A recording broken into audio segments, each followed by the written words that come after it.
नमस्कार, मैं डॉक्टर शिखा तिवारी, शिक्षा संकाय बाबा साहेब भीमराव अंबेडकर विश्वविद्यालय, लखनऊ से। आज हम चर्चा करेंगे शिक्षा में नवाचारी तथा वैकल्पिक अभ्यास, एजुकेशन एज अ प्रैक्टिस।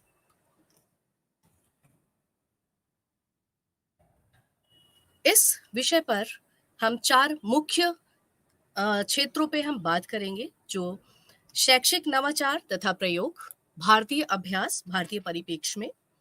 दूसरा, शैक्षिक नवाचार तथा प्रयोग वैश्विक प्रयास के रूप में, मुक्त और दूरस्थ शिक्षा तथा ई लर्निंग, और शिक्षा में समावेशी अभ्यास।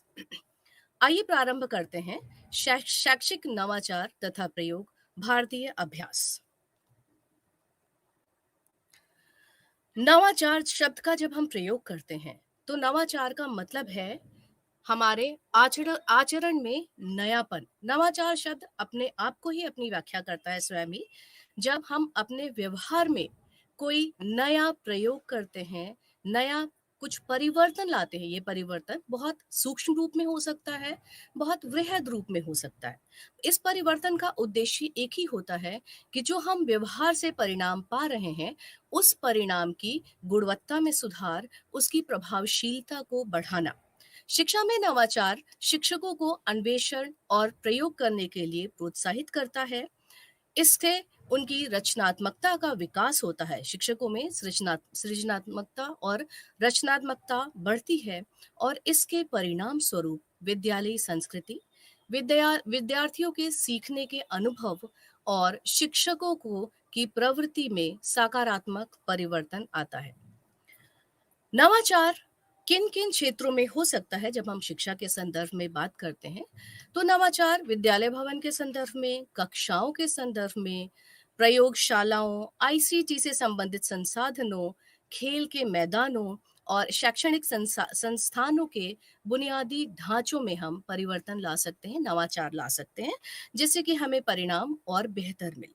इसके साथ ही हम नवाचार विषय सामग्री, हमारी मेथडोलॉजी, शिक्षण शास्त्र, किस प्रकार से हम पठन पाठन का कार्य संपादित कर रहे हैं, किन विधियों के द्वारा मूल्यांकन हम किस तरीके से कर रहे हैं, पाठ्यक्रम की रूपरेखा कैसे हम बना रहे हैं, इन सभी में हम नवाचार ला सकते हैं। साथ ही साथ नवाचार विद्यालय समुदाय, सहकर्मी संबंध, शिक्षक और प्रशासक के मध्य पारस्परिक संबंध। तो ये तो हमने बातें करी कि किन क्षेत्रों में हम काम करके शिक्षा के संबंध में नवाचार को ला सकते हैं। अब कुछ शिक्षा में कुछ ऐसी स्कीम्स हैं, कुछ ऐसे नाम आते हैं जिनसे सीधे नवाचार हमारे संज्ञान में आता है। पहला है बहुउद्देशीय विद्यालय। बहुउद्देशीय विद्यालय की संकल्पना माध्यमिक शिक्षा आयोग सन 1951-52 में आई। भारत में माध्यमिक शिक्षा के विकास पैटर्न और आकार का विश्लेषण करने का कार्य माध्यमिक शिक्षा आयोग को दिया गया। इसके माध्यमिक शिक्षा के पुनर्गठन के उपायों की अनुशंसा करने के लिए भी इन सब कार्यों का अधिकार माध्यमिक शिक्षा आयोग को दिया गया। माध्यमिक शिक्षा आयोग ने विद्यालयी शिक्षा को एक नए प्रणाली के रूप में जाना, 8+3, जिसमें 8 जो है वो प्राथमिक शिक्षा से संबंधित है, 8 वर्ष की शिक्षा, और 3 जो है वो माध्यमिक स्तर की शिक्षा से के लिए सम्मिलित किया गया है। यह प्रत्येक विद्यार्थी को उसके द्वारा चुने गए अध्ययन के विषयों, पाठ्यक्रम में अपनी स्वाभाविक योग्यता और प्रवृत्ति का उपयोग करने और विकसित करने के लिए उपयुक्त अवसर प्रदान करने का प्रयास करता है। बहुउद्देशीय विद्यालय में जो आपके व्यावसायिक पाठ्यक्रम है, उसको बहुत अधिक महत्व दिया गया है, और व्यावसायिक पाठ्यक्रम से जुड़ी हुई जो हीन भावना है, इस व्यावसायिक पाठ्यक्रम को पढ़ना हेय दृष्टि से, हीन दृष्टि से देखा जाता था, उस भावना को दूर करने में सहायक सिद्ध होते हैं बहुउद्देशीय विद्यालय। ये विभिन्न प्रकार के पाठ्यक्रम प्रदान करते हैं जो विद्यार्थियों के लिए वरीयताओं के व्यापक अवसर और सुविधा प्रदान करते हैं। ये जो एकल मार्गीय शिक्षा प्रणाली होती है, उनकी सीमाओं को दूर करने का प्रयास करते हैं, और इनमें विद्यार्थी अपनी रुचि और अभिक्षमताओं के अनुरूप अपने व्यक्तिगत विभिन्नताओं को बढ़ावा देता है। इसका मतलब यह हुआ कि बहुउद्देशीय विद्यालय जो हैं, वो व्यक्तिक विभिन्नता का जो कंसेप्ट है कि हर व्यक्ति, हर बालक अलग है, एक दूसरे से अलग है, उसकी रुचियाँ, उसका मानसिक स्तर, उसका पूरा व्यक्तित्व एक दूसरे से भिन्न है। अगर भिन्न है तो उसी अनुरूप उसको शिक्षा दी जानी चाहिए। तो इस बहुउद्देशीय विद्यालय का जो संप्रत्य है, इसमें व्यक्तिक विभिन्नताओं को पर्याप्त स्थान दिया गया है। बहुउद्देशीय विद्यालय विज्ञान और मानविकी की मुख्य धारा के पाठ्यक्रम के अतिरिक्त साइंस और आर्ट्स, हम हमेशा देखते हैं कि हम या तो साइंस पढ़ रहे हैं या आर्ट्स पढ़ रहे हैं। इससे थोड़ा सा अलग हटके बहुउद्देशीय विद्यालय शिल्प और कला, जहां हमारा साइकोमोटर डोमेन इन्वॉल्व होता है, कौशल इन्वॉल्व होते हैं, उनसे संबंधित शिक्षा के लिए औपचारिक पाठ्यक्रम और शिक्षण अधिगम वातावरण प्रदान करते हैं। बहुउद्देशीय विद्यालय श्रम की गरिमा और आत्मनिर्भरता, जो गांधीवादी विचारधारा है, उसको बहुउद्देशीय विद्यालयों ने अपने पूरी संकल्पना के अंदर बहुत अच्छे से समाहित किया है, क्योंकि विभिन्न शिल्प और हस्तकारी औपचारिक शिक्षा के साथ एकीकृत है बहुउद्देशीय विद्यालय। ये अनुभवजन्य ज्ञान प्रदान करते हैं, एक्सपीरियंशियल लर्निंग, आप करके सीखते हैं इसमें। साथ ही साथ ये समुदाय के साथ एक मजबूत बंधन बांधते हैं, और जो लोकतांत्रिक मूल्य हैं छात्र में, एक अच्छा तांत्रिक नागरिक तैयार करने में सहायता करते हैं। ये तो हुई इतनी सारी बातें कि बहुउद्देशीय विद्यालयों के बारे में इतनी अच्छी बातें हैं, लेकिन कुछ कमियां रही जिसकी वजह से बहुउद्देशीय विद्यालय बहुत अधिक नहीं चल पाए। सबसे पहली कमी थी जो ट्रेन्ड टीचर्स हैं, स्पेशलाइज्ड टीचर्स। जो हमने कहा कि बहुउद्देशीय विद्यालय कला और मानविकीय की शिक्षा से परे हस्त कौशल पर विभिन्न प्रकार की कलाओं को सिखाने में विश्वास करते थे। तो इसके लिए ट्रेंड शिक्षकों की आवश्यकता थी, साथ ही साथ आदर्श पाठ्यक्रम और पुस्तकों की आवश्यकता थी, जिसकी उपलब्धता न होने के कारण बहुउद्देशीय विद्यालयों की जो संकल्पना थी, वो धराशायी होती सी प्रतीत हुई। इसके अलावा किसी भी योजना को आगे बढ़ने के लिए सरकार का सपोर्ट, राज्य की सहायता के बिना वो आगे नहीं बढ़ सकता। यहाँ पे थोड़ा सा राज्य के सहयोग का अभाव रहा। बहुउद्देशीय विद्यालयों के बाद हम बात करेंगे सामान्य विद्यालय प्रणाली। सामान्य विद्यालय प्रणाली 1964-66 में कोठारी आयोग ने अपनी रिकमेंडेशंस में दी थी। एक सामान्य विद्यालय प्रणाली का अर्थ एक ऐसी प्रणाली जो बच्चों को उनकी जाति, प्रजाति, समुदाय, भाषा, लिंग, आर्थिक स्थिति, सामाजिक स्थिति और शारीरिक मानसिक क्षमता के बावजूद गुणवत्तापूर्ण शिक्षा प्रदान करती है, विभिन्न सामाजिक वर्गों को एक साथ लाती है और इस प्रकार समतावादी और एक एकीकृत समाज के उदय को बढ़ावा देती है। सामान्य विद्यालय प्रणाली प्रत्येक बच्चे को धर्म, जाति, प्रजाति, इसके आधार पर बिना किसी भेदभाव के विद्यालय में प्रवेश देती है, और विद्यालय शिक्षा का जो भी खर्च होता है वह राज्य के द्वारा वहन किया जाता है। बच्चे को निःशुल्क शिक्षा का अधिकार होता है। सामान्य विद्यालय प्रणाली में अगर शिक्षा के माध्यम की बात करें तो यहाँ पे शिक्षा मातृभाषा के माध्यम से प्रदान की जाती है, और सामान्य विद्यालय प्रणाली को अक्सर हम समान विद्यालय प्रणाली के साथ हम गलत समझ लेते हैं। इन दोनों का संदर्भ अलग है। सामान्य विद्यालय प्रणाली जो है वो लोकल लेवल को, कम्युनिटी को स्वीकार करता है, जबकि सामान्य विद्यालय प्रणाली लोकल कम्युनिटी को, उसके एंगेजमेंट को स्वीकार करती है, जबकि समान विद्यालय प्रणाली इससे कोई सरोकार नहीं रखती, इसको कोई भी महत्व नहीं देती। साथ ही साथ जो आपकी सामान्य विद्यालय प्रणाली है वो शैक्षिक स्वायत्तता के साथ प्रत्येक विद्यालय को एक अलग पहचान देती है। शिक्षण शिक्षण की जो विधि है, वह बाल केंद्रित होती है और यह दलितों, आदिवासियों को सांस्कृतिक और जातीय अल्पसंख्यकों और शारीरिक अथवा मानसिक चुनौती वाले बच्चों में संवेदनशीलता और सामाजिक सहानुभूति का पोषण करती है। कोठारी आयोग या कोठारी कमीशन ने यह भी कल्पना की कि ऐसी प्रणाली को विकसित करने के लिए पड़ोसी विद्यालय स्थापित किए जाए।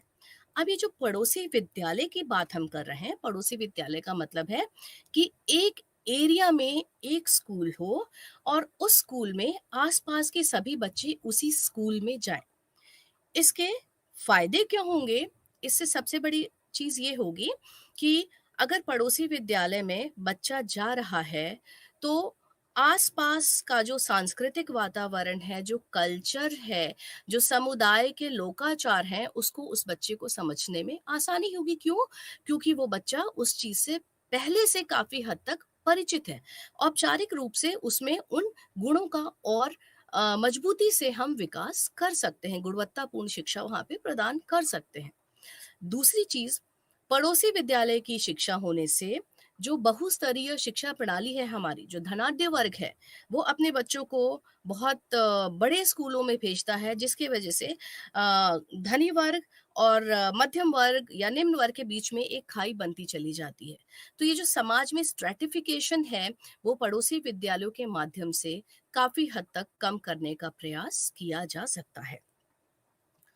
इसी कड़ी में जो हम भारतीय परिप्रेक्ष्य में शिक्षा में नवाचार की बात कर रहे हैं, जवाहर नवोदय विद्यालय एक बहुत बहुत ही महत्वपूर्ण स्थान रखता है। जवाहर नवोदय विद्यालय की स्थापना अ, जो ग्रामीण परिवेश के बालक बालिकाएं हैं, उनको उचित अवसर न मिलने की वजह से वो बाकी समाज से पीछे रह जा रहे थे। उनको क्वालिटी एजुकेशन, गुणवत्तापूर्ण शिक्षा से वो वंचित रह जा रहे थे। इस उद्देश्य के साथ जवाहर नवोदय विद्यालय समानता और सामाजिक न्याय न्याय के उत्कृष्टता के उद्देश्य को पूर्ण करता है।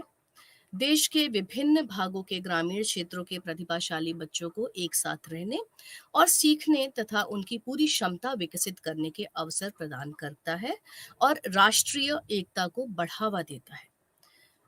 जवाहर नवोदय विद्यालय के माध्यम से छात्र छात्राओं में मूल्यों का समावेश, पर्यावरण के प्रति जागरूकता और शारीरिक शिक्षा सहित अन्य और गुणवत्ता वाली आधुनिक शिक्षा प्रदान करता है।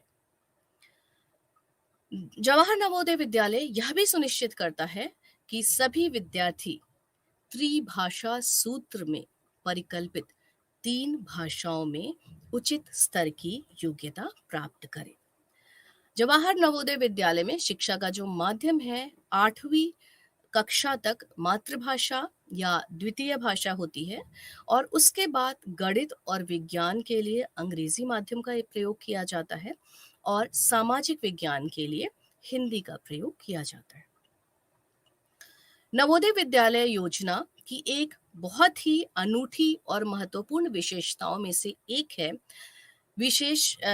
कि एक विशेष भाषाई क्षेत्र के लोग या बच्चों को एक अलग भाषाई क्षेत्र यानी दूसरे नवोदय विद्यालय में विद्यार्थियों के साथ प्रवासन की योजना इसमें होती है।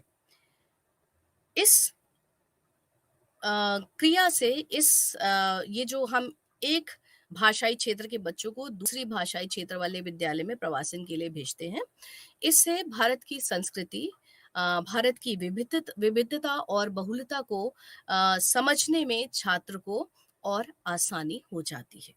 और जो समृद्ध छात्रावास जीवन है नवोदय विद्यालय का, शिक्षकों के मध्य रहकर गहन अंतःक्रिया के माध्यम से विद्यार्थियों के समग्र व्यक्तित्व का विकास होता है। जो हम holistic development, all round development की बात करते हैं। हॉस्टल रेजिडेंशियल स्कूल्स हैं जवाहर नवोदय विद्यालय, सारे स्कूल्स रेजिडेंशियल हैं और उसमें स्टूडेंट्स और टीचर्स के साथ जो इंटरैक्शन होता है, उसकी वजह से बच्चों का व्यक्तित्व होलिस्टिक डेवलपमेंट की तरफ जाता है। जवाहर नवोदय विद्यालय की चर्चा करने के बाद अब हम थोड़ी सी चर्चा करेंगे कस्तूरबा गांधी बालिका योजना।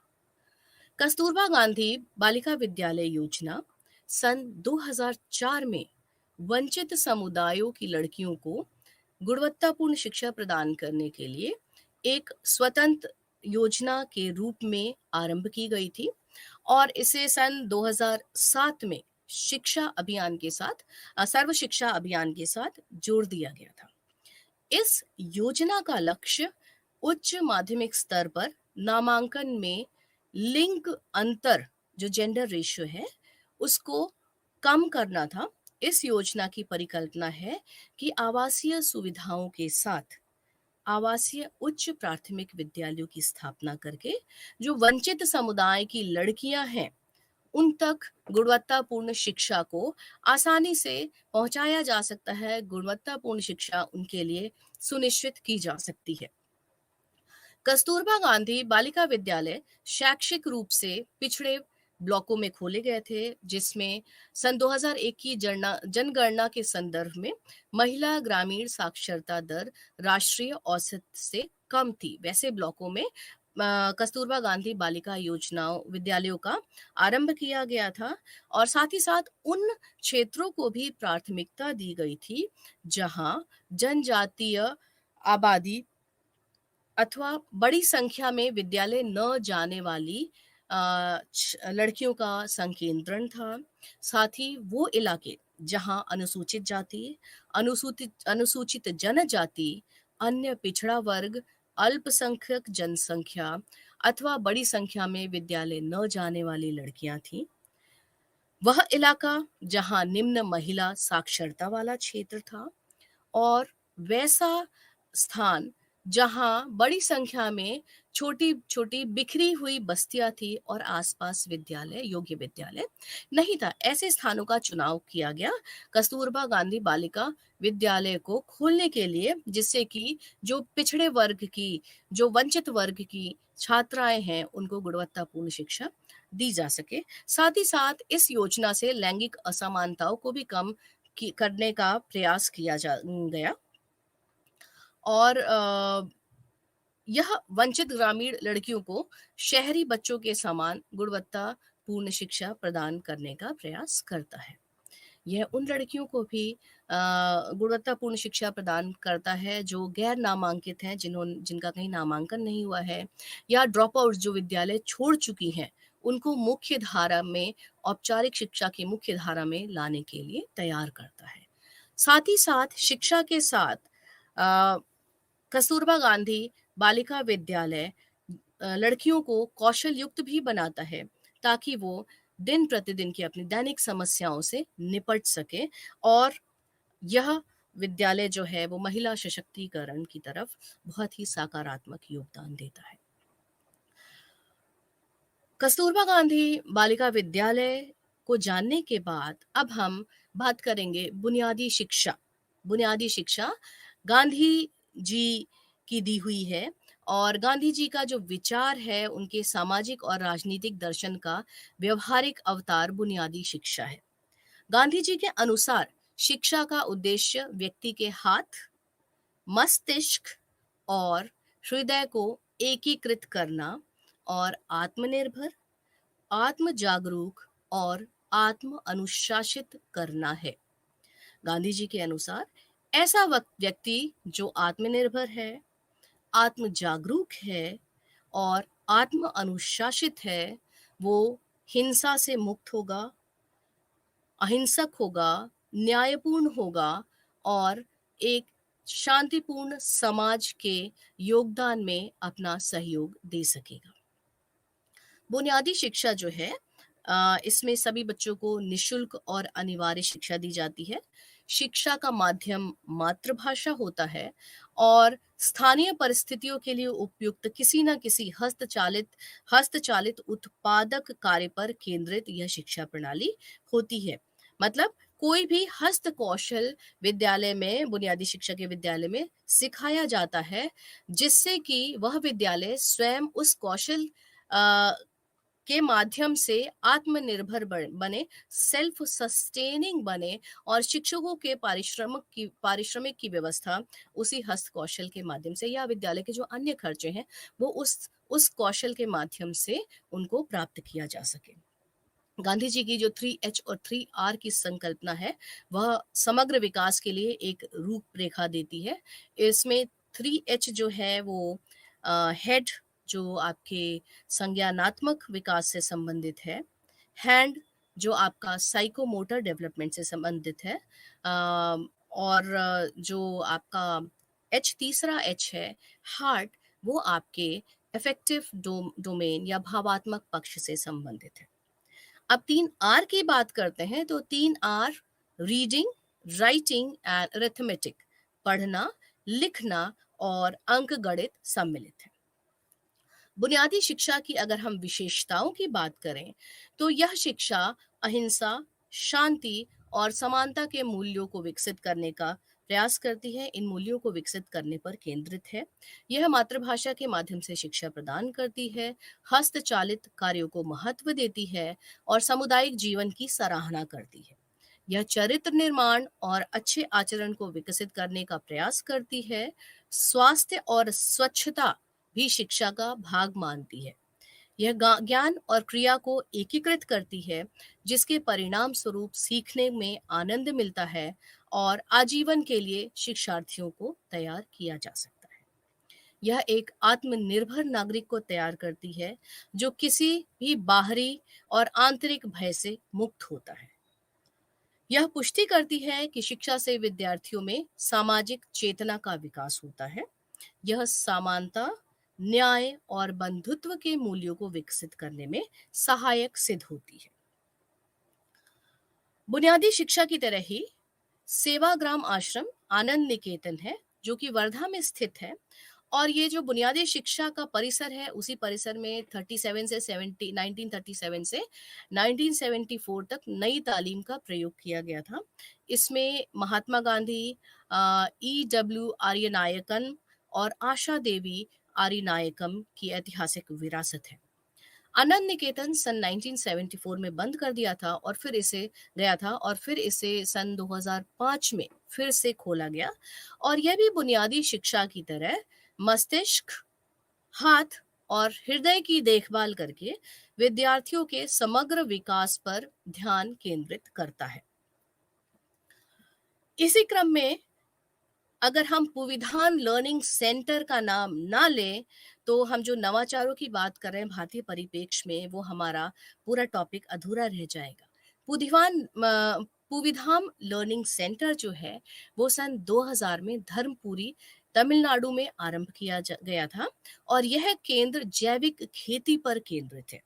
यह स्थानीय समुदाय के लिए पानी, ऊर्जा, भोजन, इन सब मामलों में आत्मनिर्भरता के विचार के साथ काम करता है। यह सुनिश्चित करता है कि शिक्षार्थी अपने पर्यावरण के साथ एक बहुत ही मजबूत संबंध विकसित करे, पॉजिटिव रिलेशनशिप डेवलप करे और विद्यार्थी जो है इस विद्यालय में, इस लर्निंग सेंटर में, वो आसपास के जो गांव हैं वो वहीं के रहने वाले हैं।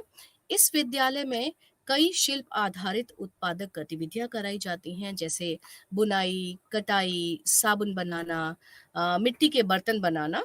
और इनकी जो विद्या का माध्यम है वे तमिल और अंग्रेजी भाषा में होता है। और बहुत ही मुख्य बात यह है कि इस पूरे लर्निंग सेंटर में स्थानीय समुदाय का समावेश देखने को मिलता है। अब हम बात करेंगे कलकेरी संगीत विद्यालय। कलकेरी संगीत विद्यालय की स्थापना सन 2002 में कर्नाटक के धारवाड़ में हुई थी। विद्यालय वंचित समुदाय के विद्यार्थियों को निशुल्क शिक्षा प्रदान करता है और यह संगीत की भारतीय सांस्कृतिक परंपरा जो है उसके संरक्षण के लिए काम करता है। और हिंदुस्तानी शास्त्रीय संगीत, कथक नृत्य और नाटक यहाँ के पाठ्यक्रम के अनिवार्य अंग हैं। इसके अतिरिक्त विद्यालय कर्नाटक राज्य बोर्ड का अनुसरण करता है पाठ्यक्रम के लिए। और विद्यालय शिक्षा और संगीत दोनों में छात्रों को समग्र विकास का अवसर दिया जाता है और विद्यालय का यह मानना है कि संगीत के माध्यम से बालक अपने जीविकोपार्जन के लिए अच्छा प्रयास कर सकता है, उसको इसके लिए अच्छा काम मिल सकता है। और आज भारत ही नहीं, पूरे विश्व में कलकेरी संगीत विद्यालय के छात्र भारतीय शास्त्रीय संगीत, नृत्य और नाटक में पारंगत हैं और ख्याति प्राप्त कर रहे हैं।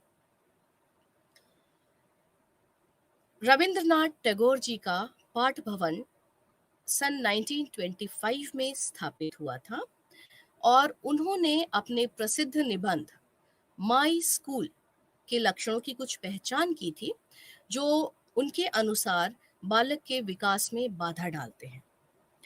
टैगोर जी के अनुसार यह विद्यालय आदत निर्माण का काम करते हैं। ये आदत निर्माण करने के केंद्र हैं जो बालक को प्रकृति से दूर ले जाते हैं।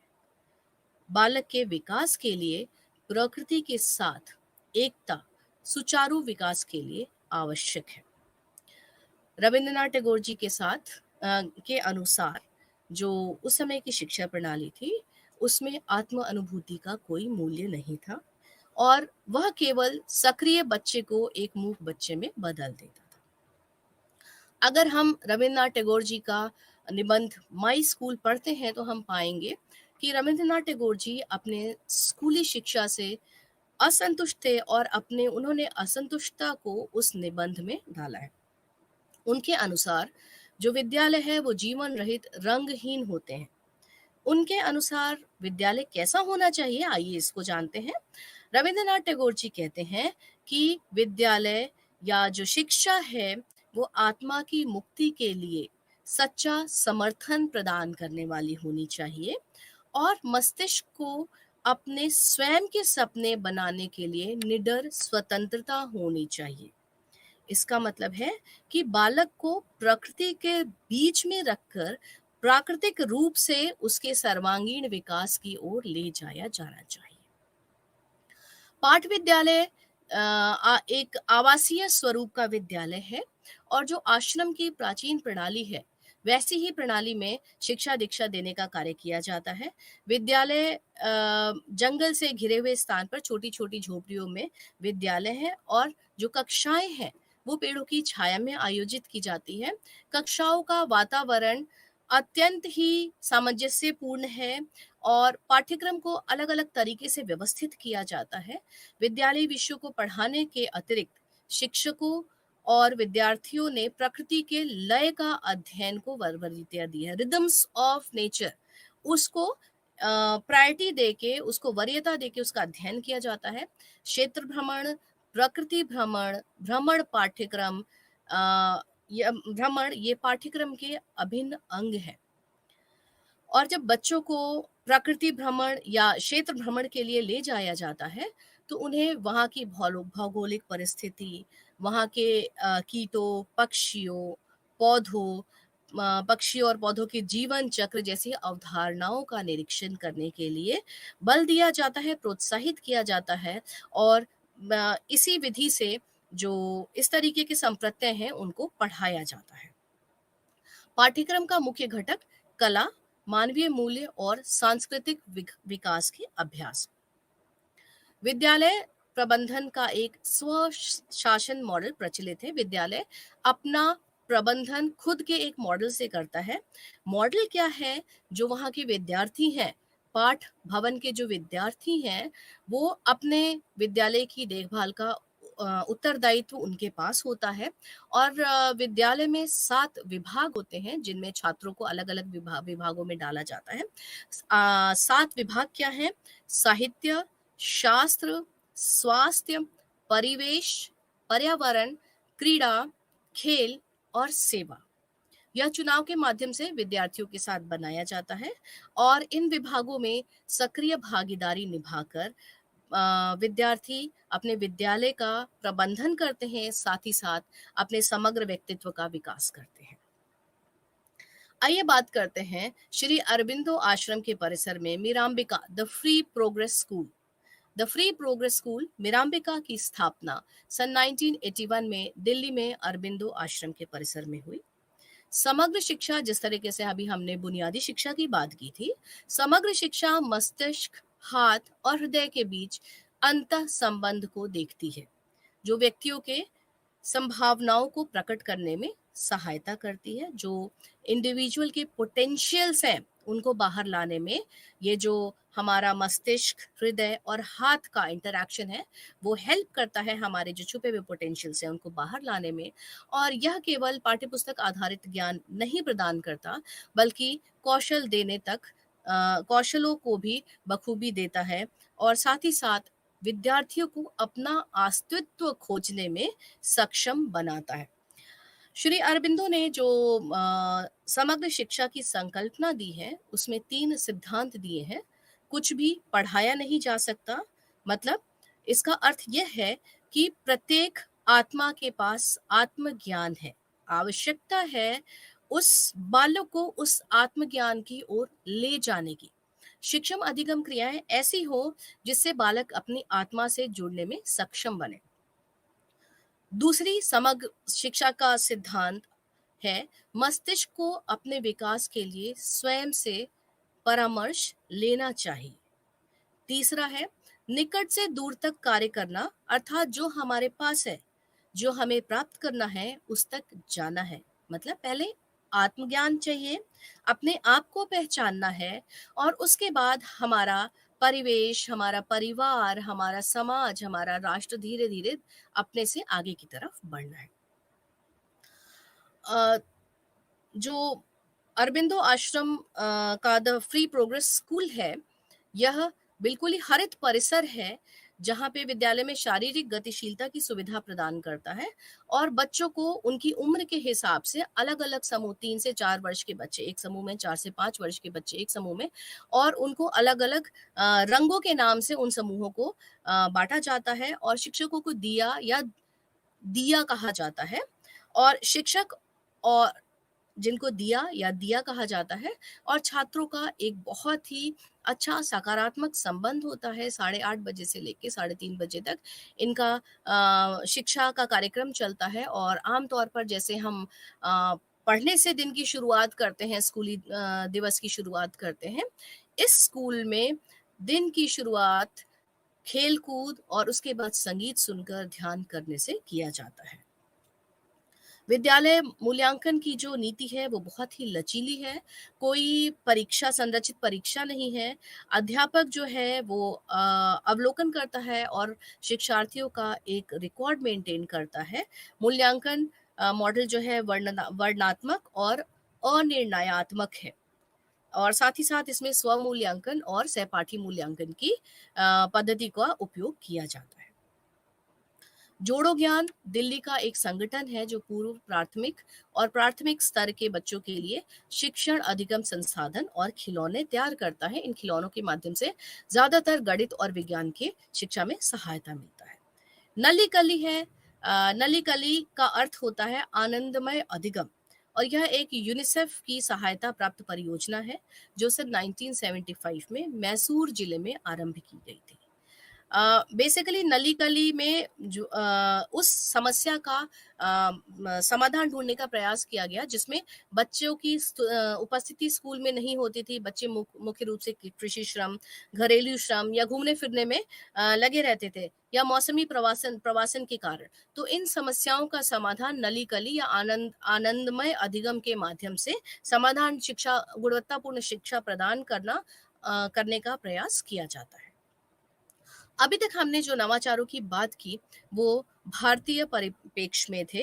अब हम उन नवाचारों की चर्चा करेंगे जो वैश्विक स्तर पर जाने जाते हैं। उनमें से कुछ भारतीय हैं, कुछ विदेशी हैं, और जिन्होंने संबंधित क्षेत्र में अपनी पहचान छोड़ी है। सबसे पहले हम बात करेंगे हमारे लद्दाख क्षेत्र की। आप सबने सोनम वांगचुक का नाम सुना होगा। इन्होंने सेकमॉल और HIAL नामक मूवमेंट चलाए। सेकमॉल जो है वो आपका students educational and cultural movement of Ladakh है, और HIAL जो है वो Himalayan institute of alternative learning है। इन दोनों मुहिमों से शिक्षा जगत में सोनम वांगचुक ने अद्भुत योगदान दिया है और यह नाम किसी परिचय का मोहताज नहीं है। सोनम वांगचुक ने उत्तरी भारत, विशेषतः लद्दाख के जो दुर्गम भौगोलिक परिस्थितियां हैं, उससे हम सब परिचित हैं। और जो इस दुर्गम इलाकों में शिक्षा की चुनौतियां थी, उसको काफ़ी हद तक सोनम वांगचुक ने सेमकॉल और HIAL के माध्यम से शिक्षा को शिक्षा का प्रसार प्रचार और लद्दाख के आम व्यक्ति तक पहुंचाने का बहुत सफल प्रयास किया है। लद्दाख उत्तरी कोने पर भारत के होने के कारण पूरी वर्ष बर्फ से ढका रहता है, जिसकी वजह से वहाँ सुविधाएं और सहायतों की दृष्टि से वह अलग थलग पड़ा रह जाता है। साधनों का अभाव है और वहाँ पर जो शिक्षा प्रदान की जाती है, वो पाठ्यपुस्तक कक्षा 8 तक उर्दू माध्यम में और 9 और 10 अंग्रेजी माध्यम की शुरुआत 9 और 10वीं कक्षा से शुरुआत अंग्रेजी की जाती है। चूंकि ये दोनों भाषाएं उर्दू और अंग्रेजी लद्दाख के बच्चों के लिए उनकी ना तो मातृभाषा है ना क्षेत्रीय भाषा है, तो इसके लिए बच्चों को जो इन भाषाओं में निर्देश दिए जाते हैं, वो उनको समझने में काफ़ी परेशानी होती है।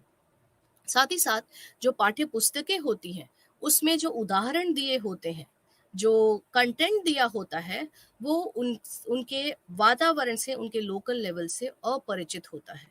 और जो उदाहरण उनको इस तरीके के उदाहरण समझने में बहुत मुश्किलातों का सामना करना पड़ता है।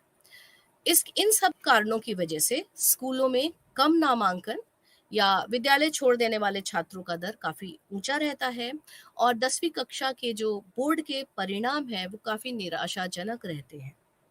इन सभी चुनौतियों को पूरा करने के लिए सोनम वांगचुक ने सेमकॉल और HIAL जैसी मुहिम चलाई। इससे यहाँ पे करके सीखना, इनोवेशन, रिसर्च के माध्यम से शिक्षा दी जाती है। कोई भी बंधन नहीं है शिक्षा में, लचीलापन है। शैक्षिक और सांस्कृतिक विद्यार्थी आंदोलन लद्दाख का परिसर एक पारिस्थितिकीय गांव है, इकोसिस्टम है, इको विलेज है के रूप में विकसित हो चुका है, जहां विद्यार्थी और कर्मचारी, ऐच्छिक कार्यकर्ता साथ साथ रहते हैं, कार्य करते हैं और सीखते हैं। यह कोई परंपरागत विद्यालय नहीं है, बल्कि एक ऐसा स्थान है जहां व्यवहारिक, पर्यावरणीय, सामाजिक और पारंपरिक ज्ञान, मूल्य एवं कौशलों को प्राप्त करने का प्रयास किया जाता है। पूरा परिवार सौर ऊर्जा से तापित है। विद्यार्थी आधुनिक शैक्षिक ज्ञान के साथ साथ अपनी प्राचीन लद्दाखी लोक नृत्य, गीत और इतिहास को सीखते हैं और मुख्य रूप से परिसर को चलाना, परिसर का, विद्यालय परिसर का प्रबंधन करना, देखभाल का कार्य विद्यार्थियों द्वारा ही किया जाता है। शैक्षिक और सांस्कृतिक विद्यार्थी आंदोलन लद्दाख के दूरवर्ती क्षेत्रों, विशेषतया ग्रामीण अथवा वांछित पृष्ठभूमियों के विद्यार्थियों को सतत भविष्य के चुनाव और निर्माण करने हेतु ज्ञान, कौशल और आत्मविश्वास प्रदान करने का प्रयास करता है यह सेकमॉल और HIAL। यहाँ पर लर्निंग बाय डूइंग का अनुसरण किया जाता है। लर्निंग बाय डूइंग के माध्यम से अधिगमकर्ताओं में नेतृत्व, सांस्कृतिक जागरूकता और उद्यमिता जैसे गुणों का विकास को प्रोत्साहित किया जाता है। कोऑपरेटिव लर्निंग, ये Himalayan institute of alternative learning सहयोगी साथियों का एक ऐसा नेटवर्क निर्मित करता है जो अनुसंधान, शिक्षण एवं उसकी अदला बदली एक्सचेंज प्रोग्राम्स, कार्यक्रमों का आयोजन करता है और नियमित रूप से अतिथि प्राध्यापकों और औद्योगिक विशेषज्ञों द्वारा अतिथि व्याख्यानों को प्रदान करने की सुविधा देता है। रिसर्च एंड इनोवेशन को फॉलो करता है। अनुसंधान एवं नवाचार इसके प्रत्येक पहलू में समाहित है और जीवंत अधिगम प्रयोगशालाओं के माध्यम से वास्तविक जीवन परियोजनाओं द्वारा कार्य करते एवं सीखते हैं। तो ऐसा है सोनम वांगचुक का सेकमॉल और HIAL मुहिम। आगे बात करेंगे हम barefoot college. Barefoot college Bunker Roy द्वारा 2010 में बंकर राय को इस बेयरफुट कॉलेज की वजह से जाना गया और इनको 1986 में पद्मश्री पा चुके हैं। और इस बंकर कॉलेज से इन्होंने सौर इंजीनियर्स, बुनकर, वास्तुकार और चिकित्सक हमारे समाज को दिए हैं। बेयरफुट कॉलेज एक ऐसा संस्थान है, ऐसा संगठन है जो ज़्यादातर महिलाओं और वृद्ध व्यक्तियों की शिक्षा पर बल देता है। या कोई प्रमाणन की शिक्षा नहीं है, कोई सर्टिफिकेट नहीं दिया जाता है। इसमें आपको कौशलों से युक्त करके समाज में अपना योगदान देने के लिए आपको उस तरीके से विकसित किया जाता है। और इसमें सोलार ब्रिज विद्यालय और सोलार ट्रांजिशन विद्यालय की 2 तरीके की स्कीम्स चलती हैं। सोलार ब्रिज विद्यालय जो है, वो बच्चे जो दिन में काम करते हैं, अपनी आर्थिक सामाजिक परिस्थितियों के कारण वो शाम को पढ़ सकते हैं।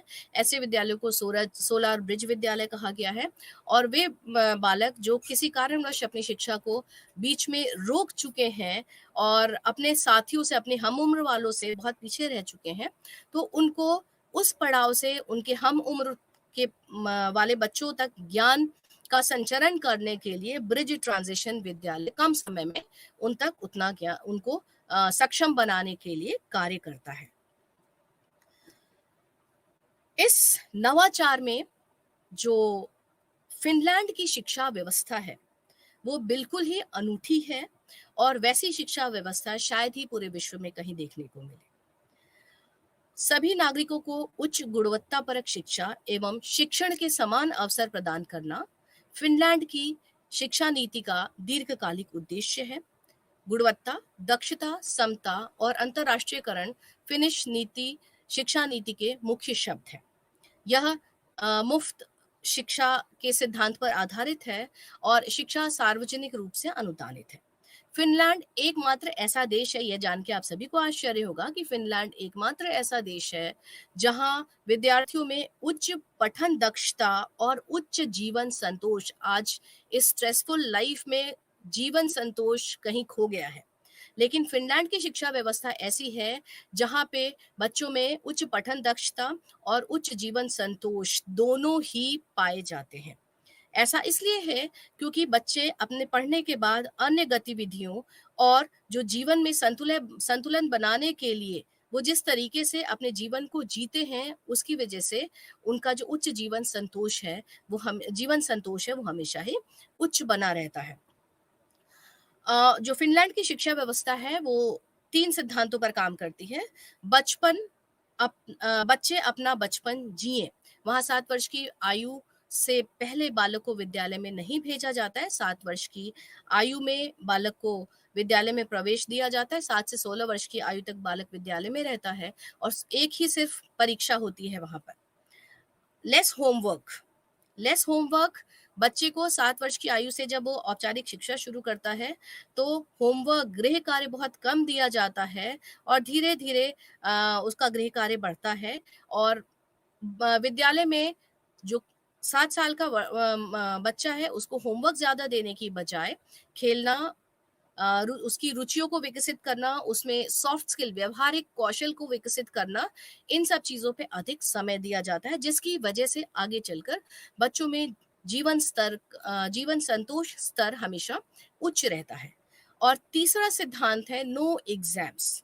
पूरे 9 वर्ष की बुनियादी शिक्षा के काल में सिर्फ एक बार स्कूल का एग्जाम होता है।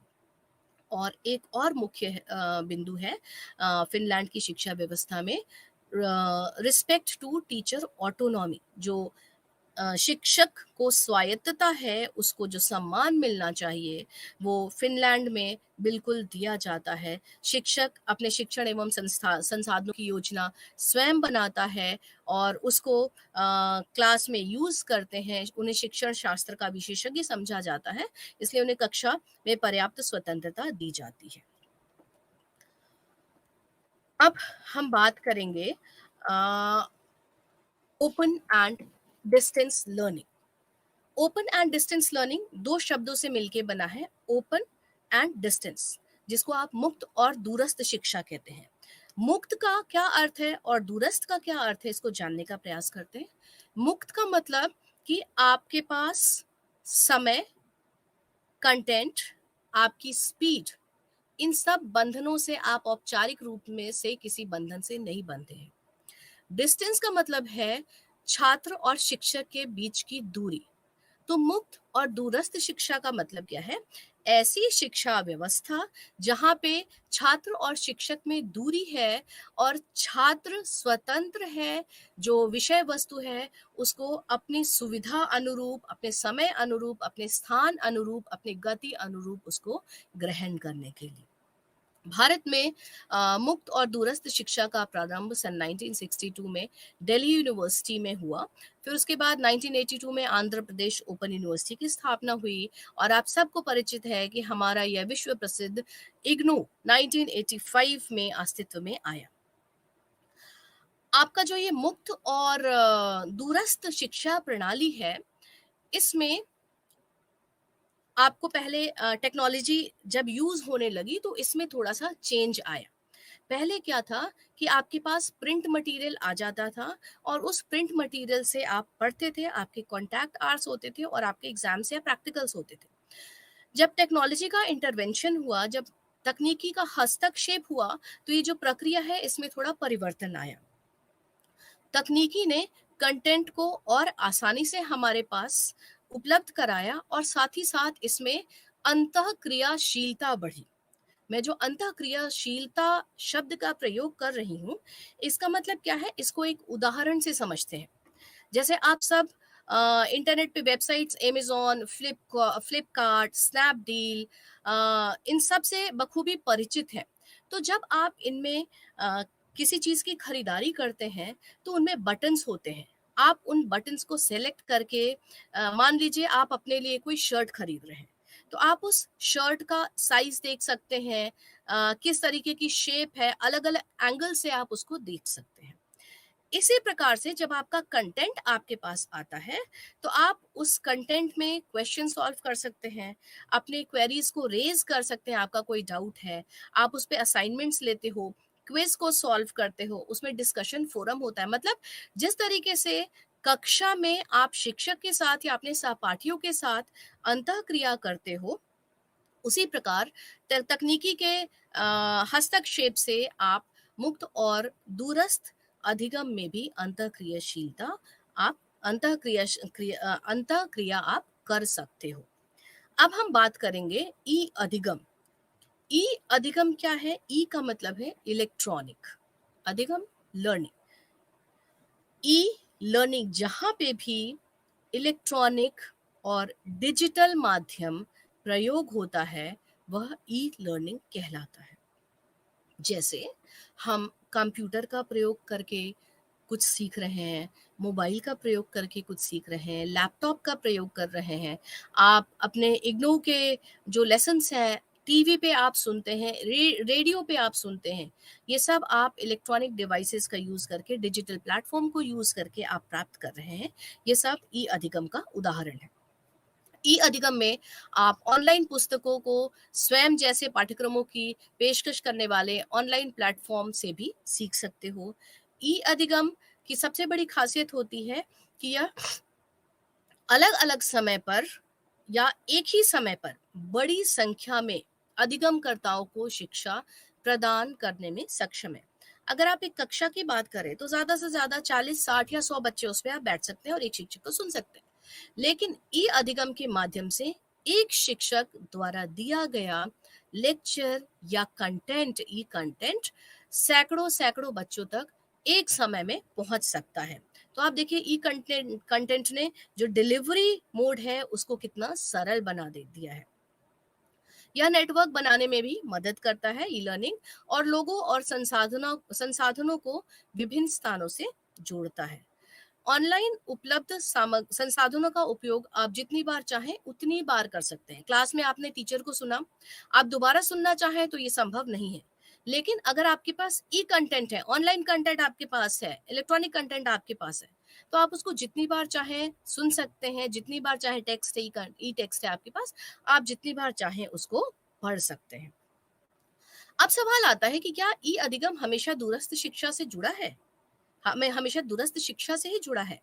नहीं, ई अधिगम आपकी नॉर्मल क्लासरूम टीचिंग से भी, ट्रेडिशनल टीचिंग से भी जुड़ा है और दूरस्थ शिक्षा से भी जुड़ा है। उदाहरण के लिए, एक शिक्षक अपने क्लास में कुछ पढ़ाता है और बच्चों को कंप्यूटर से संबंधित कुछ इंटरनेट का प्रयोग करके कुछ जानकारी एकत्रित करने को देता है, कुछ प्रोजेक्ट देता है जिसमें इंटरनेट, कंप्यूटर, मोबाइल का प्रयोग हो रहा है, वहाँ से बच्चों को ज्ञान लेना है।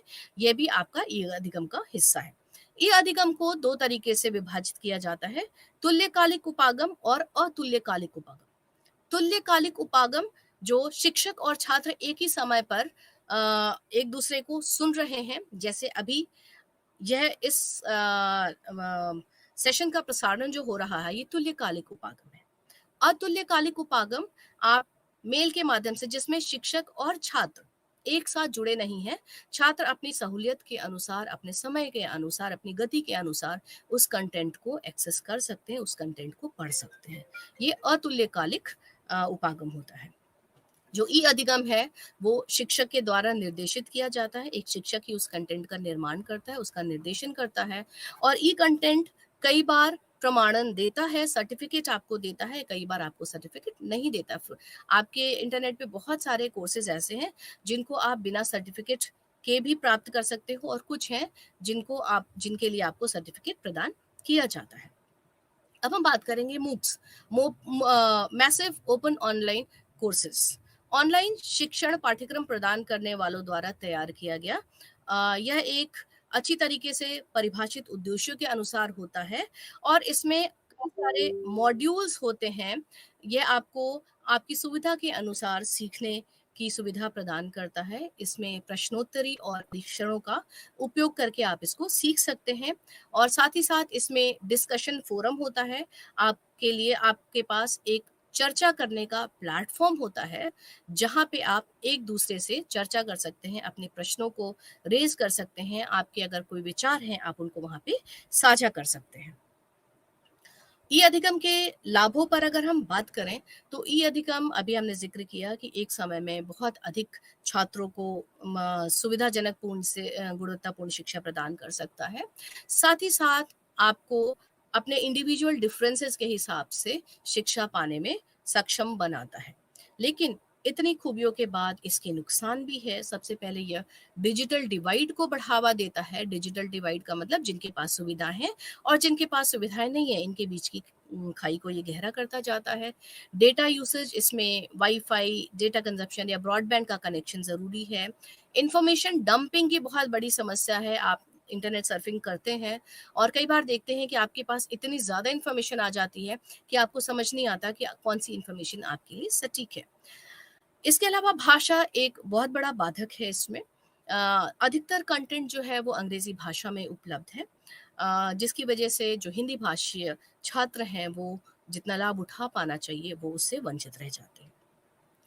साथ ही साथ जब हम ई अधिगम को बहुत ज़्यादा प्रयोग करते हैं, तो ये हमारे स्वास्थ्य पर भी बुरा प्रभाव डालता है, हमारे नेत्रों की दृष्टि पर असर डालता है, साथ ही साथ हमारे बॉडी का जो पोस्चर है, उसको स्पॉन्डिलाइटिस और इस तरीके की बहुत सारी बीमारियों को जन्म देता है। इसका गलत प्रयोग भी होता है। छात्र कंप्यूटर, लैपटॉप, मोबाइल लेकर ई कंटेंट पढ़ते हैं और कई बार वो गेम्स वगैरह की लत लग जाती है। आप न्यूज़ वगैरह में पढ़ते ही होंगे, समाचारों में पढ़ते होंगे इसके बारे में। इसका दुरुपयोग भी बहुत ज़्यादा हो जाता है। एक और कंसेप्ट आता है mobile learning. Mobile learning is, आप जब किसी गैजेट को, पोर्टेबल है, आप आसानी से एक स्थान से दूसरे स्थान पर ले जा सकते हो, वैसे संयंत्र के माध्यम से जब आप अधिगम करते हो, तो वो मोबाइल लर्निंग कहलाता है। आपका पाम टॉप हो गया, लैपटॉप हो गया, मोबाइल हो गया, आप यात्रा के दौरान भी उससे आप ज्ञान प्राप्त कर सकते हो, उसको यूज़ कर सकते हो, अधिगम कर सकते हो। आप कक्षा में नहीं बैठ के, आप विश्वविद्यालय या कॉलेज के लॉन में बैठे हो, वहाँ पे भी उसका प्रयोग कर सकते हो। चूँकि ये संयंत्र जो हैं, ये पोर्टेबल होते हैं, आप आसानी से एक जगह से दूसरी जगह ले जा सकते हो, इसलिए इनको मोबाइल लर्निंग कहा जाता है। मिश्रित अधिगम, जहाँ पे आप दोनों और ट्रेडिशनल क्लास और ई लर्निंग को मिक्स करते हो। ई लर्निंग में आप लर्निंग ऐप्स जो कुछ आपके पास फ्री हैं, कुछ पेड हैं, आप उनका प्रयोग करते हो, और लर्निंग मैनेजमेंट सिस्टम एक प्लेटफॉर्म, जैसे क्लास में शिक्षक आपको कंटेंट डिलीवर करता है, असाइनमेंट देता है, आपसे असाइनमेंट कलेक्ट करता है, आपकी ग्रेडिंग करता है। इस तरीके के सॉफ्टवेयर्स बने हुए हैं जिन पे हम ऑनलाइन मोड में टीचिंग कर सकते हैं, और जो क्लास में काम करते हैं, एग्जाम्स लेना, आपके डिस्कशंस कराना, ये सारी चीज़ें हम उस पे कराते हैं। और जो आपकी लर्निंग मैनेजमेंट सिस्टम है, इसके लिए ऑथरिंग टूल्स होते हैं, जिनको जिन शिक्षकों को प्रोग्रामिंग का ज्ञान नहीं है, वो भी इसका प्रयोग करके आसानी से एलएमएस को प्रयोग कर सकते हैं। स्वयं एक ऐसा प्लेटफॉर्म है, स्वयं का फुल फॉर्म है study webs of active learning for young aspiring minds. यह एक ऐसा प्लेटफॉर्म है जो आपको स्वयं खुद से ज्ञान प्राप्त करने के लिए ई लर्निंग के माध्यम से एक प्लेटफॉर्म देता है। इसके उद्देश्य शिक्षा तक पहुंच बढ़ाना, शिक्षा की समानता को बढ़ावा देना, और गुणवत्तापूर्ण शिक्षा प्रदान करना। ओपन एजुकेशनल रिसोर्सेज की अगर हम बात करें, तो ओपन एजुकेशनल रिसोर्सेज वो शैक्षिक साधन हैं जो निर्बाध रूप से प्राप्त किए जा सकते हैं, जो आपकी पब्लिक डोमेन में आसानी से उपलब्ध हैं, और इसके अंतर्गत आप उनका अध्ययन कर सकते हो, अध्यापन कर सकते हो, उनसे रिलेटेड रिसर्च आदि को आप उपयोग कर सकते हो। ये अगर लाइसेंस मुक्त हैं। इसके अलावा कुछ लाइसेंस्ड होते हैं जिनको आप परमिशन लेके आप उनको यूज कर सकते हो। ओपन एजुकेशनल रिसोर्सेज जो हैं वो शिक्षक और छात्र दोनों के सहयोग के लिए बनाए जाते हैं। टीचर जो है वो अपने आप को अप टू डेट रहने के लिए, इंफॉर्मेशन सीख करने के लिए इनको यूज़ कर सकता है, ओपन लाइसेंस कंटेंट को, और स्टूडेंट जो है वो एडिशनल लर्निंग के लिए in resource as a resource इसको यूज़ कर सकते हैं। अब नवाचार में एक और बात आती है विविधता की। जो हमारा जो समुदाय है, हमारा परिवेश है, वो उसमें बहुत प्रकार की विविधता आपको देखने को मिलेगी। सांस्कृतिक विविधता, धार्मिक विविधता, मूल्य आधारित विविधता, लिंग आधारित, रंग रूप आधारित, आपके आईक्यू लेवल के अकॉर्डिंग, फिजिकल स्ट्रक्चर के अकॉर्डिंग आपको विविधता देखने को मिलेगी।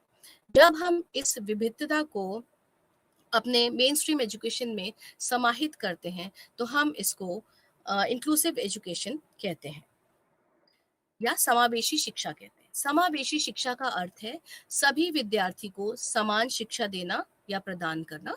इस शिक्षा में सभी बच्चों को समान रूप से शिक्षा दी जाती है। सभी बच्चों से तात्पर्य उनमें से कुछ बच्चे विशिष्ट हो सकते हैं, शारीरिक रूप से विशिष्ट हो सकते हैं, या किसी शारीरिक कमी से ग्रस्त हो सकते हैं, जैसे सुनाई न देना, दिखाई न देना, चलने में कठिनाई, मानसिक रूप से विकलांगता, या पढ़ने लिखने में कठिनाई, या अन्य बच्चे कुछ होते हैं एक वर्ग जो पढ़ाई में पीछे रह जाते हैं। तो इन सभी बच्चों के लिए जो शिक्षा प्रदान की जाती है सामान्य बच्चों के साथ, उसको हम समावेशी शिक्षा कहते हैं। समावेशी शिक्षा का मुख्य उद्देश्य है बच्चों में विशिष्ट बच्चों की पहचान करना, और किसी प्रकार की असमर्थता होने पर उनको उससे दूर करने का प्रयास करना, विशिष्ट बच्चों को आत्मनिर्भर बनाकर उन्हें समाज के साथ जोड़ना, उनको समाज के लिए उपयोगी बनाना, और साथ ही साथ उनमें लोकतांत्रिक मूल्यों का विकास करना। समावेशी शिक्षा में यह सुनिश्चित करना होता है कि कोई भी बच्चा अपनी शिक्षा के अधिकार से वंचित ना रह जाए, और इस संकल्पना में जागरूकता की भावना को भी विकसित करना समाहित है। समावेशी शिक्षा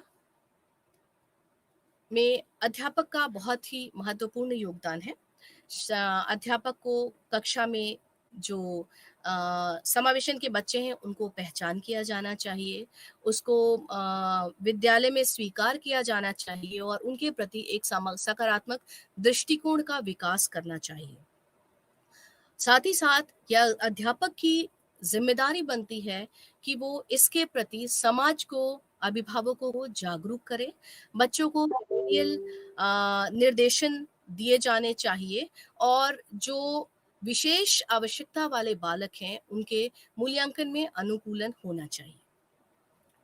उपलब्धि और नैदानिक उपकरणों का प्रयोग किया जाना चाहिए, और शिक्षण में यथासंभव इस प्रकार के बालों के योग्य शिक्षण सामग्री का प्रयोग किया जाना चाहिए।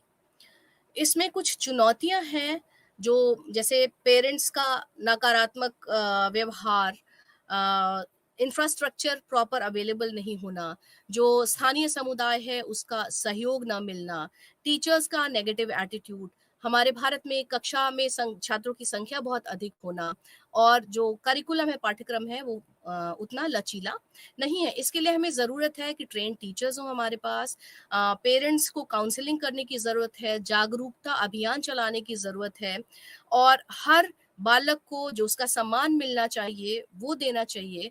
और कोई भी कक्षा में गतिविधि हो रही है, उसमें ऐसे बच्चों का को अवश्य ही सहयोगी बनाना चाहिए, उनका पार्टिसिपेशन इंश्योर करना चाहिए, और जहाँ तक संभव हो सके, बच्चों की सिवियरिटी के अनुसार लर्नर नीड जो है, severity of the learner needs, उसके अकॉर्डिंग क्लास के साइज को रखा जाना चाहिए। तो आइए अब हम एक बार चर्चा कर लें कि आज हमने किन-किन विषयों पे बात की है।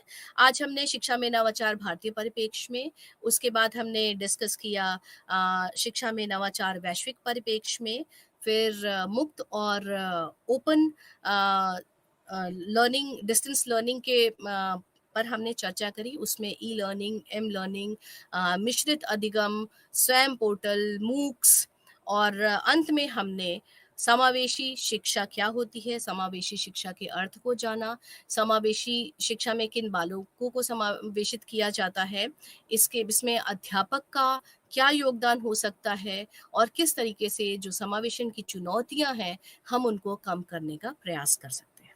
धन्यवाद।